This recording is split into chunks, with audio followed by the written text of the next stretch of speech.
This is Story Loom, a podcast that threads stories of culture and well-being. I'm your host, Mariam Vahradyan, a psychologist, writer, and researcher. I'll be exploring how ancient cultural traditions help our local and diaspora communities heal, connect, and thrive. In each episode, I'll talk to creatives and entrepreneurs who keep tradition alive while adding their own unique touch. Join me in exploring how art and culture help us make meaning, develop resilience, and strengthen community bonds.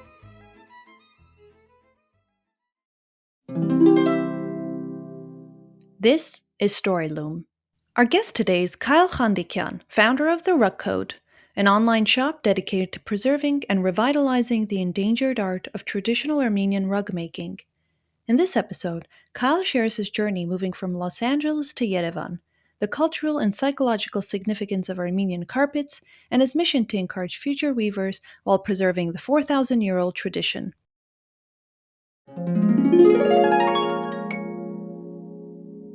Today, we're going to be talking to Kyle about how he moved to Armenia from LA, how he started his own business, and what kind of initiatives he's been involved in Armenia. So, of course, we'll be discussing the power of Armenian rugs, what is their significance and meaning today, and of course, their role in the diaspora. So, welcome, Kyle. I'm super excited to speak with you today. I know you're in LA right now. How's it going over there? Yes, I'm in Los Angeles right now. I just arrived less than a week ago to be here with my family for the holidays. But 11 out of 12 months of the year, I'm based in Yerevan in Armenia, and it's been that way for 9 years. This month will be my 9 year anniversary of living full time essentially in the homeland, which is really crazy when I say it out loud. I never thought, that I was going to spend nearly a decade of my life living in Armenia. But I mean, it's been super fun and rewarding. And now with the rug code, which I just launched this year, um, I still have a couple more years ahead of me, at least, in Armenia, to try and get the social enterprise to the place where, I want it to be. Yeah, it's a huge move, of course. And, I'd say pretty successful since you've been in Armenia for a while now and doing so many things. So, to start us off, Kyle, it would be awesome if you can give us a short introduction on your background and what drives your passion with this work. Sure. So yeah, I was born and raised in Los Angeles in the San Fernando Valley specifically. My father is Lebanese Armenian and my mother is not Armenian. She is Latina from El Salvador. They met Mhm. here in Los Angeles where I was born and raised, as I said. Yeah, I went to private Armenian school, Holy Martyrs Ferahian Armenian School in the Los Angeles area for my entire life before doing my undergrad at UCLA, where I studied communication studies and East Asian studies. Um, and yeah, this year is my 10-year anniversary of graduating from university, which is really crazy. And again, like I look back, thank you. I look back and I'm like, oh, I never would have thought that 10 years down the line, I would be a small business owner in Armenia, of all places. That was not the plan for me, coming out of university. Back then, I really wanted to work in the international music business. And I was fortunate enough to get a job at Warner Brothers Records, where I was working as a marketing assistant right out of university. Um, that was a really, really fun and interesting experience, but it was also really eye opening in terms of my values and my interests and what I wanted to be spending my time doing. And I ultimately found that that path was not the path for me in terms of my values and my interests. I really wanted to, well, number one, I wanted to be personally fulfilled, but I also really wanted to be engaged with my community, with my family. And by that, I mean specifically my Armenian community, not just here in Los Angeles, but ultimately I found, all over the world, but really ultimately back in Armenia, in the homeland. And so after a year at Warner Brothers, I decided to leave that job and I worked a couple odd jobs until I took off and landed in Yerevan to participate in the Birthright Armenia program. Um, Mm. yeah, back then it seemed like the best, and it really was the best way to sort of plant my feet in Armenia, and sort of learn and meet people, navigate, life there, working there, living there. Birthright really, really helped me become established in Armenia. Um, and so, yeah, I was doing volunteer work for 1 year. And again, when I started, I didn't think that I was going to be there for 9 years. The plan was to do Birthright for a year and then come back to Los Angeles and maybe continue my education or start working. But after just a couple months living in Yerevan, I understood that a year was not going to be enough for me. So before my birthright experience ended, I found a full time job. I found a place to live. I did what I'm doing now. I came back home for the holidays and then I flew right back to Yerevan after the new year in January to start my life or to continue my life in Armenia, but to start it as a resident, not as a volunteer, not as a visitor, a traveler, someone on holiday, but someone who was there to live and work alongside local people. Wow, yeah, that's so powerful, making that shift from, maybe volunteering or working part-time and actually deciding to stay there because it's a huge move and many people who haven't done that maybe don't understand what that transition looks like or feels like. So it is a big deal that you made that decision. So I'm curious about what are some of the things you discovered when you moved to Armenia, and how did that start forming the basis for the rug code? Well, I think when I first arrived there, I really had no idea what I was getting myself into. Before doing Birthright, I had been to Armenia once. That was in 2009 when I was in high school. And Right. our Armenian school, like a lot of the Armenian schools, organizes an annual trip to Armenia for the 11th grade class or the 12th grade class before graduation. So Mm. that first trip was only 3 weeks and I was 16 or 17 years old at the time. So I didn't really appreciate what I was Mm. experiencing and seeing. And also, we did sort of the classic traditional tour of the country, which was basically a tour of monasteries, like one monastery after another, which is great because the monasteries in Armenia are beautiful and they're a major, major part of our history and our culture, but there's so much more to do and to experience in Armenia. It's a living, breathing culture and country and society where things are changing every single day, where you can find, pretty much everything and anything that you want, just like other societies and other countries. But I didn't get that from my first trip in Armenia. And so going into my birthright experience, yeah, I didn't know anything about Armenia. Like, even though I went to Armenian school and I spoke Western Armenian fluently and I knew the culture more or less, like I knew the history more or less, I didn't know anything about Armenia. And I think that's the case for most Armenians who are born in diaspora, especially those whose parents are not from Armenia, are from, Lebanon, Syria, the classic diaspora, post genocide from Western Armenia. Um, I remember getting an email from the birthright volunteer who lived with the host family where I was going to stay. And he said in his email, don't be afraid when you arrive at the building and you see the building from the outside.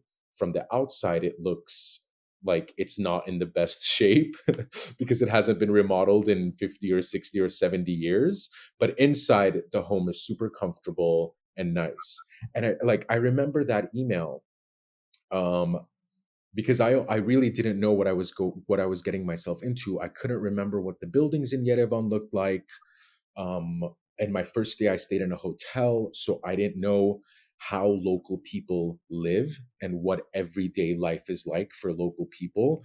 I didn't know what local people in Armenia ate. I mean, I was familiar with the Lebanese slash Western Armenian cuisine that I grew up with, but I had no idea what, food culture was like in Armenia. And then, you go to Armenia and you discover this entire world of Armenianness that you previously had no knowledge of and no experience Mhm. with. And so for me, what I say to this day is that one of the reasons why I'm still in Armenia after all this time is Armenia is the type of place where when you're like me, when you're a diasporan, there's always something to discover. Like I'm always discovering something new about the land, about the people, about the culture. And when you discover something new about Armenia, you are also discovering something about yourself, because I'm a part of Armenia now, even more so. After living there for 9 years. Um, so yeah, just like endless discovery in Armenia, which is really fun and rewarding. Um, in terms of how this led to what I'm doing now with the rug code. um, yeah, before I moved to Armenia, I can't say that I had this really intense passion for Armenian rugs or rugs in general. Um, Mhm. my family from Lebanon, interestingly, they left Lebanon in the 80s during the Civil War, and one of the very few things that they brought with them were two Persian rugs that they had acquired at some point. The rugs weren't Wow. Armenian, but I think that they Mm. left everything behind, they sold everything, but of the very few things that they decided to take with them, among those things were rugs. And that's Wow. where I'm like, okay, like rugs have a very particular and a very special meaning and place for Armenians, in Armenian homes and in everyday Armenian life. And when I got to Yerevan and I was seeing more and more Armenian rugs all around me, at my host family's home, at the vernissage market, in cafes and in Right. restaurants, in hotels and museums, there was just an instant, like, connection. There something awoke in me, and I was like, oh my god, Armenian rugs are so beautiful. The colors are so beautiful. The abstract geometric ornaments and patterns are so beautiful. I want to literally go inside these rugs and, just get Wow. lost in the colors and in the threads and in the designs and in the stories that the rugs contain and that they tell us if you know how to read the rugs. Um, and so that's how it started, was just appreciating the aesthetic beauty of Armenian rugs. And then I started collecting and buying. I was making so little money my first couple of years in Armenia. Like, I don't know, back then it was much cheaper, so you could make very little money and still live. But I was collecting every cent that I could to go to places like Vernissage and to hunt for rugs that I would, add to my personal collection. Um, and the more I started looking for rugs just for my own personal use, the more I started learning and understanding all of the problems that unfortunately exist in the rug sector or sphere, if we can call it that, in Armenia. The first big problem that I encountered personally was that I was sold non Armenian rugs at Vernissage, and I was blatantly lied to and told that they were Armenian. That was like a big sort of aha moment. At the time, this was 7 or 8 years ago, I didn't know or recognize Armenian ornaments very well. I hadn't really gone deep into the research. And so it's really hard to differentiate an Armenian rug from a Turkish rug, from a Persian rug if you don't have that knowledge and that experience and Yeah, that that's the big study. shift for me. Yeah, that's that study of Oriental, Mm, Caucasian, and Caucasian rugs. They all look very similar. And that's not surprising. We're neighbors at the end of the day, and over the years, over not the years, over the centuries, there's been a lot of exchanges and transformations and appropriations, I have to say, of different cultural heritage. Um, so yeah, the vernissage unfortunately is saturated with foreign rugs. The people who oh, sell them go to other countries or acquire them from other dealers from other countries where it's much cheaper to produce a handmade rug than it is to produce a handmade rug in Armenia. They're brought to vernissage and they're resold as Armenian and they're labeled Armenian. And someone like me back then, I wasn't in the rug business. I didn't know anything about rugs. I just liked them aesthetically. It was very easy to trick someone like me into, buying an Armenian rug. mm, So that was the first problem that I identified. And that's not to say, I want to add that it's not to say that everybody at Vernissage is dishonest. No, right, right. there are honest vendors, and I'm in touch with Mm-hmm. them. And I'm actually going to start working on some sort of blog post or a resource guide on how to purchase an Armenian rug, No. securely. Yeah, so you Mm, know for sure that what you're purchasing is Armenian. And in that resource guide, I'm going to include the contacts of the vendors at mm, Vernissage who are honest, who yeah. say very openly, this is an Armenian rug, this is a Persian rug, and they're very open and transparent about what they have, Mm, for sale. mm, Um, so yeah, that was the first problem, was transparency and trust. I didn't find mm, any transparency or trust in the local rug market in Armenia. And the other big problem, which really sort of solidified the idea that I had, because I knew I wanted to do something with Armenian rugs, but I didn't know what exactly it was that I was going to be doing.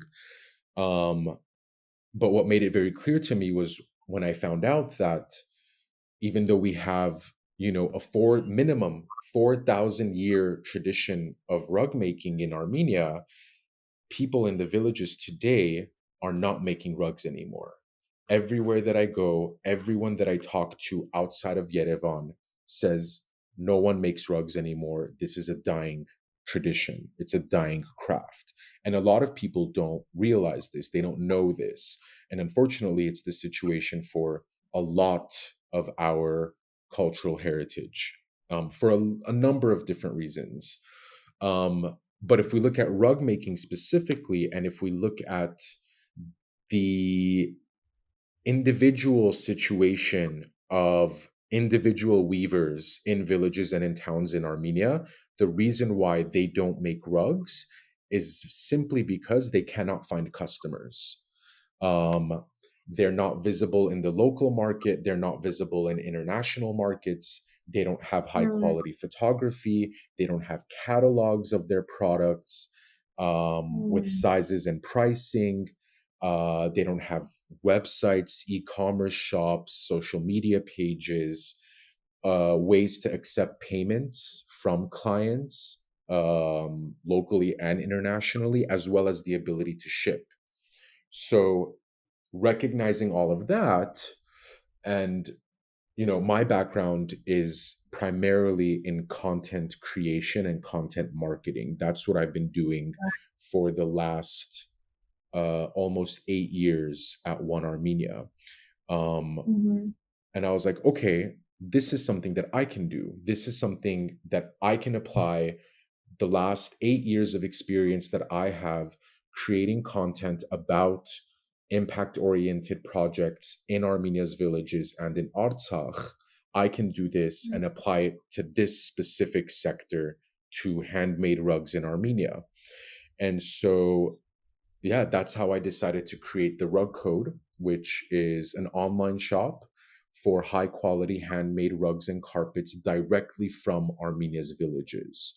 So on our website, when you land on one of our product pages, I go into excruciating detail about who makes the rugs, where those rugs are made, using what locally sourced materials, and I do the research about what the ornaments represent. The ornaments that you see in the designs, I do all of the research about what the ornaments represent.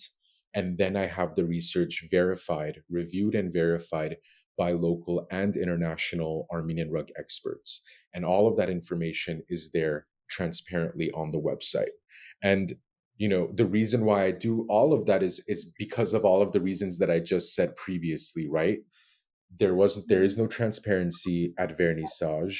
You don't know who made the rug that you're purchasing, where it was made, whether it's wool or cotton or synthetic threads, whether it's natural dyes or synthetic dyes. You don't know when it was made. And if you're not an expert, you don't know what the ornaments represent. Just like I didn't Yeah. know what the ornaments represented 7 years ago, and I was tricked and I bought a Turkish rug believing that it was an Armenian rug because Mhm. I didn't know the difference. So, based on that, all of that personal experience, I'm trying to create a shopping experience for anyone around the world that is the opposite of that, a shopping experience that's transparent, that's Mhm. educational, and that creates real economic impact for the women in the villages that do know, that have this skill, they know how to make rugs, they just need that visibility.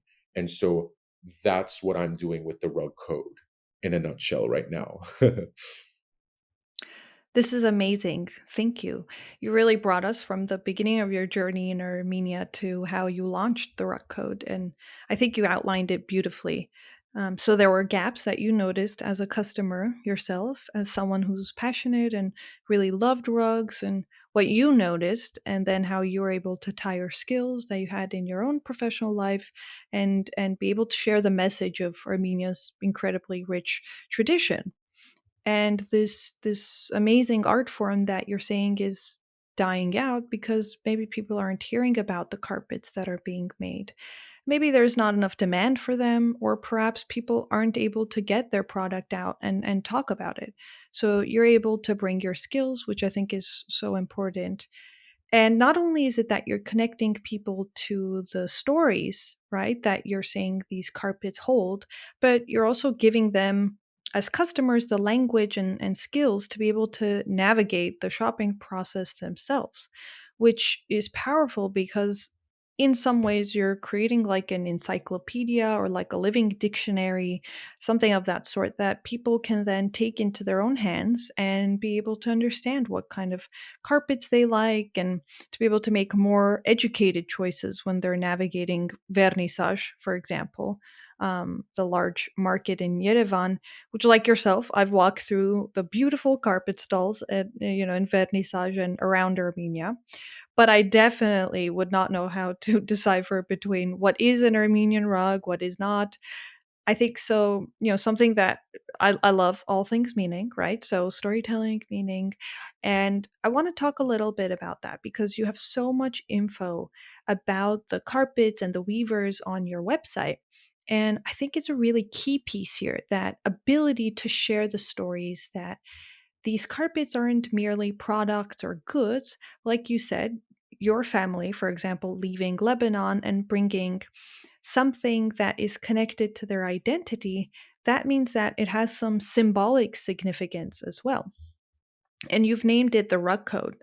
So let's talk a little bit about that name.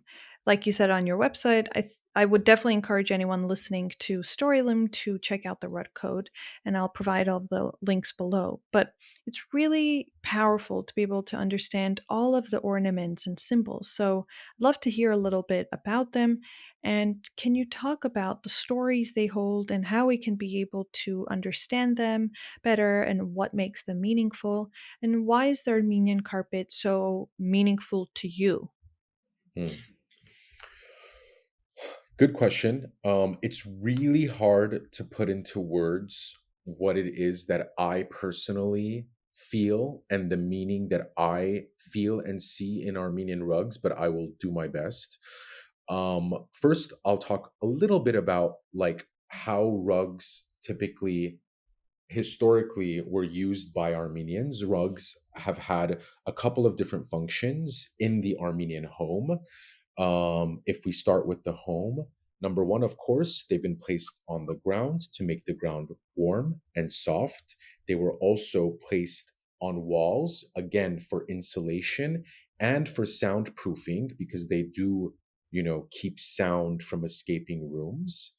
In old Mm. Armenian homes, there often were not doors that would separate different rooms. So instead of a door, a rug or a textile similar to a rug would be used for privacy.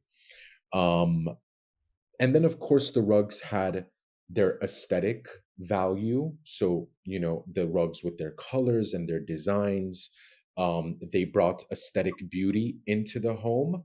But then, of course, the much higher um, meaning is the spiritual value and meaning of a rug.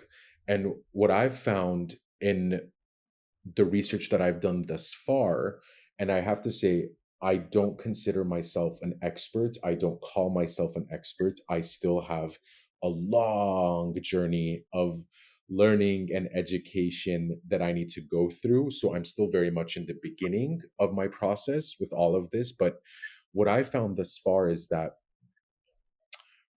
Armenian rugs for Armenians really represent life. They don't just represent life, but they are life itself for Armenians.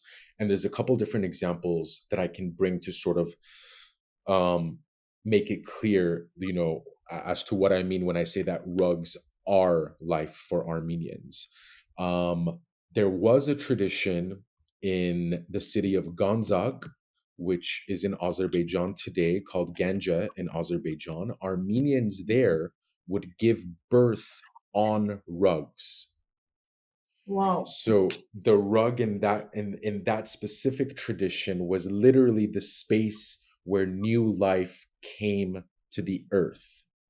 Okay. Wow. Yeah, I know. Wow, so beautiful.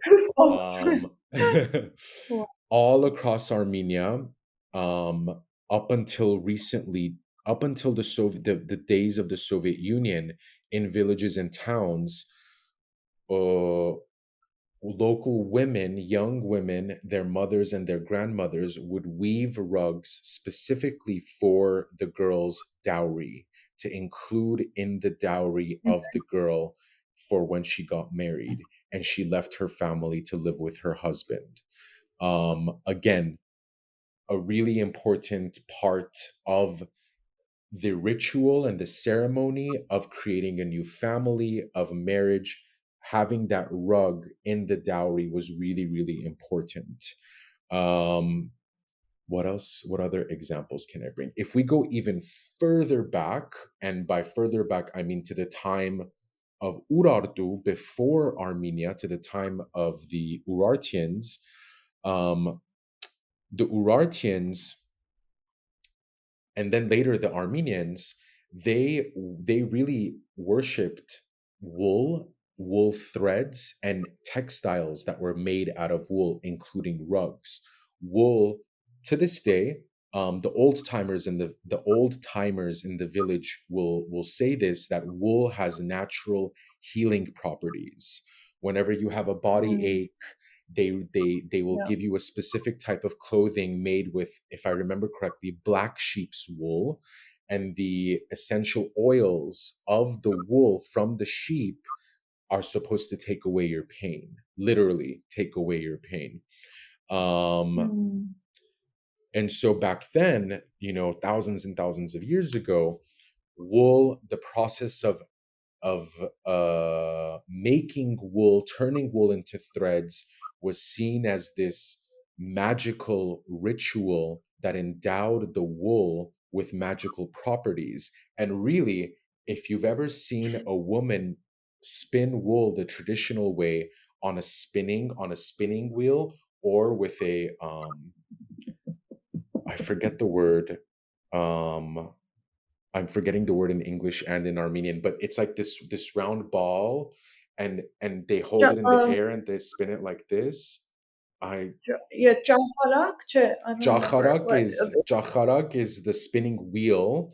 I Right, forget this other thing where they do it in the air. But right, right. when you see them spinning the wool like this and they're moving their arms, it really looks like, they're casting a spell, and they're processing the Wow, wool and turning the raw wool into this thread that later is going to be woven into a rug. And so wow. what I learned from one of the top experts of Armenian rugs at the History Museum of Armenia in Yerevan, what she told me was that the rug with its pile, and the pile of the rug is the threads that stick out from the top. And sometimes they're long with a shag rug, or sometimes they're super short, like traditional Armenian rugs. The rug itself looks like the hide of an animal that's been sacrificed, um, for the gods. Wow, And so when the ancient Urartians and the Armenians, when they transitioned from making live animal sacrifices, that tradition changed and morphed into weaving rugs and gifting rugs to the churches. So the church no longer, you know, accepts or does live animal sacrifices. And so what happened was, with this switch to Christianity, the tradition of sacrificing live animals turned into weaving and gifting rugs to the church as an offering, with the wow, idea that if I gift a rug to the church, I'm going to be blessed by God for my offering. And wow. when you look at it and when you think about it, yeah, the rug does kind of look like the hide of an animal that's been skinned. Yeah. And so these traditions and these ideas, they go back thousands and thousands of years. I mean, before there was, Armenia as a nation, before Armenia existed, these traditions go way back, and they come to us, to this day. We still have this connection with this history. It's a connection Mm. that's, at risk of disappearing, but we still have it. And it's so packed with different layers, like you're saying about, starting from the ritual, right? The symbolism to the actual process of creating it, and like you're saying, the materials that are used, so the function it has in the home. And it's both a practical and essential piece of everyday life. And it also, which by the way, doesn't take away from its importance of being, gifted being gifted a rug, or gifting a rug to the church, for example. So it's still able to be a part of our lives and to have this larger symbolic meaning. And if you look at, think something that I'm hearing from you while you're speaking is this idea of cultivating well-being. So group cohesion, something that I know historically, and I want to talk a little bit about this later, because I know group carpet weaving, for example, people would weave a carpet together traditionally. And I'm not sure if that practice is still ongoing today, but think about it. Women coming together to weave a carpet, and it's this collective force. It's a ritual that brings people together, as well as it reminds me of that meditative quality, right? Like you're saying, the spinning, so the ability to do something over and over again. And of course, maybe Armenians weren't explicitly or consciously thinking about that back in the day, but it's, you're tapping into this flow state by doing something over and over again, mastering that skill in a group as well. And as you're saying, carpets are life. They're not even a part of our lives, but there's this really beautiful book, actually, Artist Therapy, it's called, and it talks about how art can provide something that we need to achieve equilibrium. So it's something that we lack in our lives, or we perceive that we lack it. And you may think, Armenians naturally have these qualities that carpets possess, or if you look at it from that theoretical angle from the book, it's, you can argue that because carpets are so colorful, they're so vibrant, and there's so much power to them. And in many ways, having one in your home, having one as a part of your life every day can remind you of these qualities that perhaps in challenging times we might feel like we're lacking. And they work together, right? The people and the carpet are intertwined. So it's dynamic. We have to actively incorporate it and preserve it in our lives for it to have meaning. Yeah, absolutely. I mean, everything you said like rings true to what I know and to my experience. If we talk about um the rug as a symbol of community and community Mm, practice, I mean, the weaver is just one person that's involved in the entire production chain of the rug. It really mm, starts from the shepherd, whose sheep, from whom we get the raw wool. That wool is washed and then it's spun by hand by someone, by a spinner. And then once it's spun, it's dyed by the dyer. And then it goes to the weaver who weaves it, and then once it's done, it goes to the washer who washes it. And then it goes to the, we call it's khuzor in Armenian. I don't know, the so trimmer, the, I guess, yeah, in English. Then the person who does the final touches, trimming the edges, the surface to make sure everything is perfect. And then the rug is ready. So at the rug code, what I've been able to do and see is sort of, not sort of, I would say, the revitalization of this local chain of production, because that chain is near, it's basically disappearing if I personally don't create the demand for these rugs. And the demand is there, and we can talk about that later. That chain right. of production will disappear. Right now in Armenia, we have a problem. Every now and then we have a wool shortage because most of the country's shepherds are burning their wool, because they don't see the demand for the wool. There is no demand. A couple generations ago, Armenians were using wool for their clothing, for their blankets at home, for medicinal purposes. Now everybody in Armenia is buying um, synthetic clothing, synthetic blankets, synthetic pillows. And so all of that wool that was previously being used locally, now the shepherds have no, no, they can't find a Use. buyer, so they're burning it. And so that this Right. production circle was in, on the verge of collapse. But what we're doing now, and it's not just the rug code, it's so many other people and partners that I have the great pleasure of working with, is we are revitalizing this chain and making sure that it not only doesn't disappear, but trying to tell people, specifically the shepherds in Armenia, don't burn your wool. Like, we need the Right. wool, we have demand. People want to buy carpets, they want to buy rugs, they want to buy other handmade products that are made using wool. So please don't burn your wool. We're going to buy it. There's a lot. Because no There's, wool, you can't even start the cycle, yeah. right? The If production there's no cycle if you wool, don't have then no exactly, wool. Yeah. exactly. And Wow. at the rug code, one of the things that I knew I was going to do from the very beginning was never use foreign wool. I only use locally sourced, locally produced wool from Armenian sheeps. Because I don't want to make a rug, an Armenian rug with imported threads. If, for me personally, it's no longer Armenian. Like, Right. um, you know, and it also affects, unfortunately, right now, it affects our costs as well. Locally produced wool is much more expensive than than if I were to order wool from China or even from Iran. But I don't want Mm. to make Armenian rugs using Chinese wool. I want to make Armenian rugs using Armenian wool. So then I can really say that this truly is 100% made in Armenia, not assembled in Armenia, but handmade Right. in Armenia using If locally sourced materials.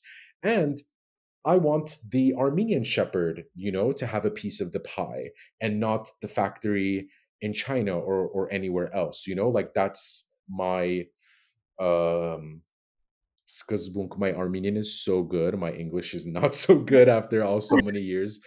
Yeah, that's what happens. The languages like start combining into one. Yeah, I respect that because I think you're also saying it's not about one individual in the production cycle, and what you're saying you're hoping to do is to make sure that every point in that cycle, every person, group, perhaps whoever is involved, benefits and actually feels the demand of their product and skill set. So I think it's really important because people, not anyone specifically I'm thinking of, but what does it mean when we say made in Armenia or made in X country?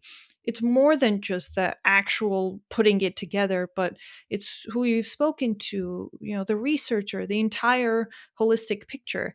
And I know that you work with weavers around Armenia. Can you tell me a little bit about them? What are their stories? And again, people can find out a lot more on your website. And personally, I think you do a really excellent job of creating a platform for them too to feel like they matter, like their work is important. Because I think it's people sometimes forget that there's an actual person creating this product, and knowing where it's coming from and who's putting it together is so powerful, and a lot more meaningful than just going to a store and getting some random blanket you just sleep under.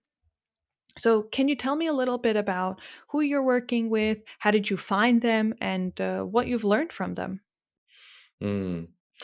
Yeah, so all of the weavers that I'm currently working with are women. They're typically women, middle-aged women.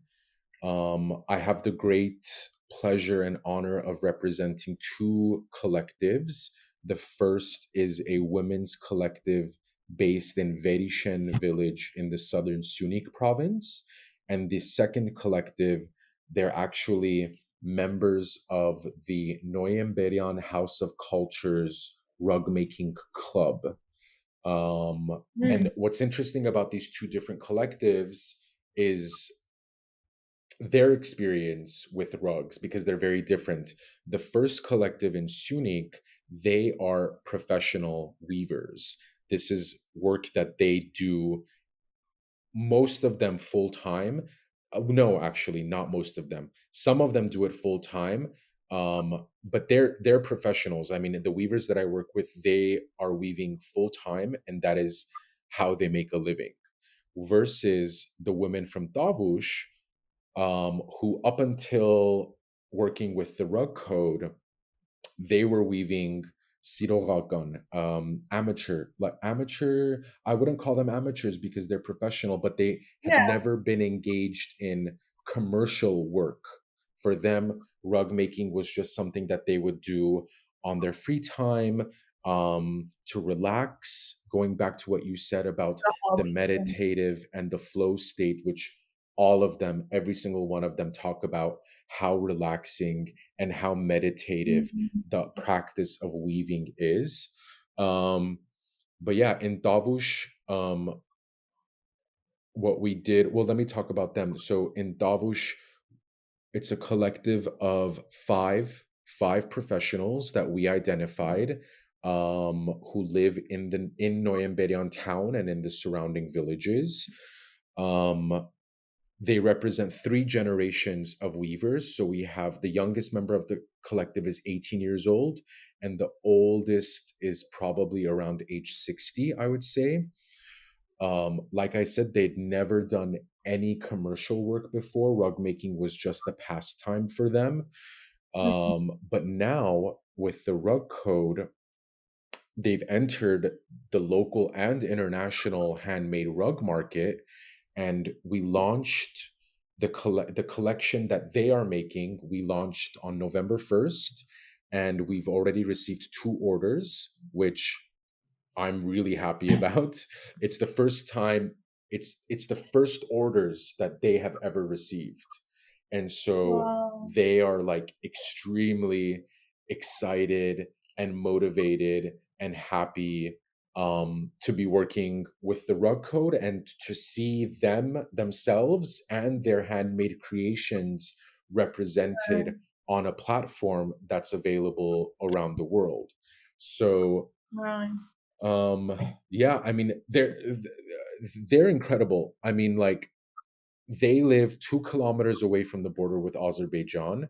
When you Mm. drive to Noyamberian from Yerevan, actually the GPS navigations now, like Google Maps, for example, diverts you away from the border, and the route that it recommends is an extra hour to get to Noyamberian because Google wants you to avoid the international border.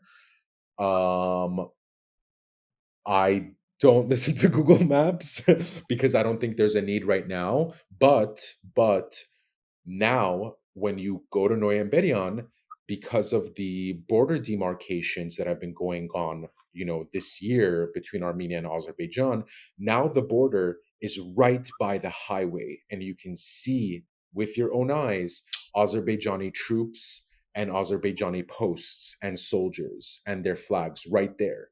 And it's really Mm. like, you know, it's one thing when you hear and you read the news about the things that were happening in Artsakh for the last 3 years up until last September, and in the border villages in Armenia. But when you see it with your own eyes, it's it, it gives you pause. Yeah. So war can break out at any moment, unfortunately, and we know this as Armenians. Um, they know it even more so because, as I said, they live 2 kilometers from the border. And yet, when you meet them, when you hear their stories, when you hear the way they talk about their lives and their hopes and their dreams and what rugs mean to them, I mean, they are so strong and resilient, and they're just so excited to work and to work to make an honest living and to support their families and to build their homes. And I think that for me, that is sort of that's what I've really gotten from Armenians in Armenia over the last 9 years, is that, like, most Armenians in Armenia are honest, hardworking people, and all they want to, they're not interested in politics. They're certainly not interested in war or, Mm. taking over another person's land. They just want to make an honest living. And so for me to be able to do that with them and to do it with this cultural heritage that, as we just discussed, has so much meaning and Yeah. value packed into it, like, for me, this is like this is the reason why I left Warner Brothers. Like, this was the Yeah. type of work that I am meant to do, that I want to do, and to be able to do it with local people in Tavush, in Sunik, and hopefully in the future in every province of Armenia. Like, this is why I do what I Mm. would do. It's really like, if before, when I first started with rugs, before I wanted to have all the rugs, I wanted to personally own all of the beautiful rugs for me only. And now it's quite the opposite. Now I'm like, I want everybody to have their own rugs. I'm not interested in having rugs for myself. I want you in Australia. I want that person in Europe, that person in Russia, that person in North and South America. I want everybody else to see the value of handmade Armenian rugs and to have it in their homes and as part of their everyday lives, just like our ancestors did for 4,000 years. Um, so yeah, Wow. that's a little bit about the women. When I was building the brand, I really focused and like lean. I'm trying to still lean because I'm still building the brand, but I'm leaning on this idea of the code. So I Hmm. named my brand and my shop the Rug Code because, as I said, ornaments, traditional Armenian ornaments, have coded meanings. They're symbolic. Um, and so if I'm calling the ornaments codes, then it's not a stretch to call the weavers the coders. And so, what I have said on my Mm. website is that rug makers are the original coders. Before there were Yeah. computers, before there was writing, there was weaving. And people in Armenia, 4,000, 5,000, 6,000 years ago, they were weaving coded messages and symbols and information in rugs. And so on my website, there's a section called Meet the Coders. And it's the Mhm. weavers, it's the women in Sunik and in Tavush. And you can go and meet them and hear their stories in their words. I don't know, maybe it was like out of practicality because I didn't have a lot of time, but I also felt like I've sat down with all of them and I've done at least 1 hour interviews to get all the content for our website. And what I ended up deciding to do was to simply just use their quotes and to not add my own narration, Yeah. but just to simply put their words, translated and edited slightly on the website. So when you go in, it's like, I was born in Khanzoresk village in the Sunik province. I saw this. I learned this. I do this. I feel this when I weave a rug. I Right. weave rugs because this. So for me, it's really, really important that people know who makes their rugs. And Yeah. when someone places an order through our website, we're fully made to order, so I have no stock. So our customers pay upfront, or they can pay in installments if they'd like, and then we begin making their order from zero. Mhm. And throughout the process, I send photos directly from the village to my customer so they can see the Wow. progress on their rugs, so they can be a part of it. And of course, I send detailed information about the weaver, or the coder. So I say, your rug is being made by Milena, for example, who is a refugee from Artsakh, who's rebuilding her life in Armenia after she lost her home in 2020. And so all of that information I give to my customers, um, because I think it makes it a more enjoyable shopping experience. And as I said, it's really important for me that people know who the weavers are, because they're the stars, really. Like, they're the stars. I'm just a guy who loves rugs. Yeah, amazing. No, I really admire that. I think you're giving them a platform, you're giving them a voice, and showing people who's actually creating the carpets, and you're keeping the storytelling piece alive by enabling them to tell their own stories too. Of course, through the rugs, through your website and platform, which is so powerful. And to those who are interested in purchasing a rug, of course, you can place an order on the website. And like Kyle, you said these are custom made. There's a rich story in each one. It's very personalized. It's very unique to have a rug that has these symbols and ornaments, and you also know who's behind the rug, who's making it.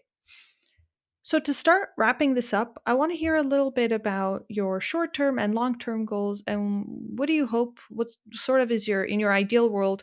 What does the rug code bring to the world, to the diaspora and to Armenia? So, what does this ideal situation look like for you?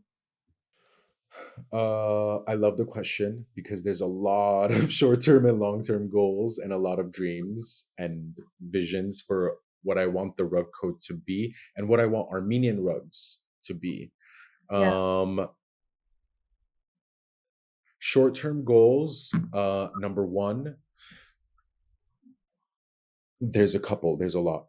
Number one, and it's not really a short-term goal, it's actually a long-term goal, but I want to represent every single weaver in every single province of Armenia, no matter how far away they live from Yerevan. If they want to make a living through rug making, I want to represent them on our platform to make sure that they have the opportunities to do just that.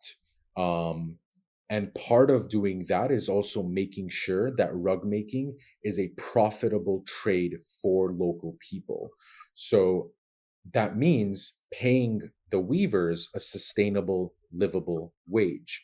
And so there's, of course, a lot of different factors that go into how we price our rugs. But for me, the number one factor is, are we paying people livable wage, not just livable wages, like, because you don't want to just be able to live. Like, I want people to thrive. And so, yeah, so making weaving a profitable trade in Armenia, in the way that it's not right now, unfortunately, but we're working towards that goal, representing every single weaver in every province on our platform. And I mean, I think the other, like, big long-term goal, and that we've already started, is bringing innovation in design and storytelling. Um, a lot of the weavers in Armenia, I would say most weavers in Armenia, they are recreating old historic rugs that our ancestors did hundreds of years ago. And there isn't a lot of innovation in terms of design. And so the direction that I'm right now looking at and going down is contemporary design. So working with contemporary Armenian visual artists, whether they're painters, graphic designers, photographers, really any visual art can be turned into a rug if you have a highly skilled dyer and a highly skilled weaver. So long-term goal is to connect contemporary Armenian artists with the professional weavers that we have in the villages to create new contemporary Armenian rugs, that are rooted in tradition, but that are made for, our lives in the 21st century. Um, Everywhere I look now in Armenia, everywhere I go, I see rugs. I might look at a building and say, that facade could be a really beautiful rug, or this, I don't know, like, this really, the opportunities are endless and the inspiration is endless. And so that's one big long-term goal, is to really reintroduce Armenia and Armenian rugs and Armenian rug making, you know, from a contemporary lens to the world. Because the reality is that the world, unfortunately, does not know about Armenian rugs and does not know that we are one of the original, if not the original, rug makers. And that's not an exaggeration. We have the archaeological evidence to support that claim. When I say 4,000 years, we have the archaeological evidence. We have the textiles that miraculously survived for 4,000 years under the ground in the Arani 1 cave, where they found the world's oldest shoe and the oldest winemaking facility. They also found textiles and tools for weaving. So, but the world Mhm. doesn't know this. And Yeah. if I can touch on design again, like, I love, love, love traditional Armenian rugs and their designs. Um, but my philosophy in terms of product and design is that, our ancestors, they made those rugs already and they did a fantastic job. Let's make something new. Let's build upon what they've done. Let's build upon and take inspiration from other Armenian arts, from other Armenian crafts, and let's do Mhm. something new. um yeah, and really, like, I want to create a luxury brand. I want to go luxury. That's all. Yeah, that's one of the goals. Um, and really to work with artists from all over the world. Here's the ideal in 10 years, maybe, hopefully sooner.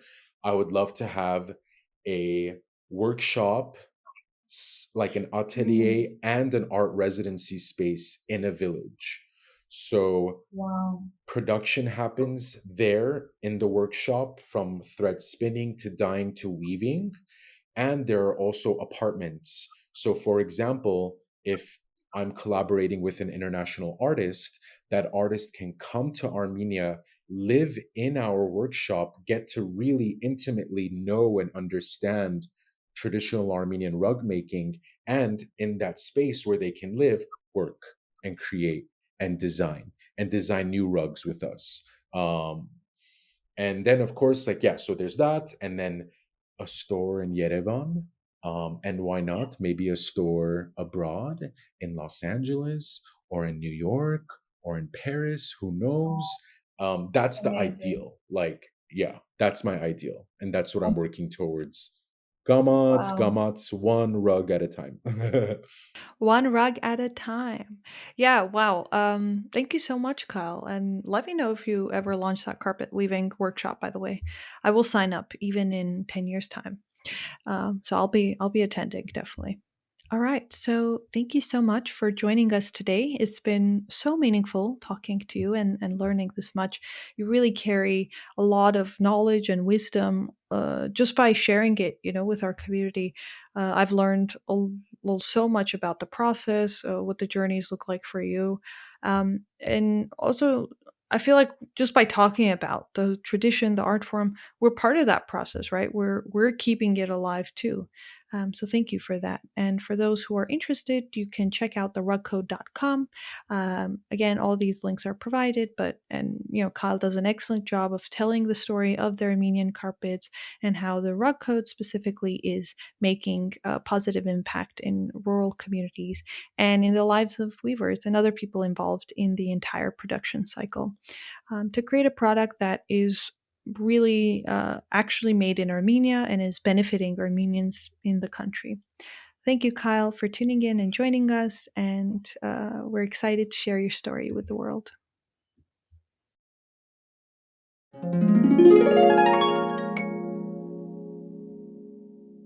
Thanks for listening to Story Loom, a podcast created and hosted by me, Mariam Vahradyan, and produced by Andrei Vartan. Here, we explore ancient cultural traditions and how they promote well being in our communities.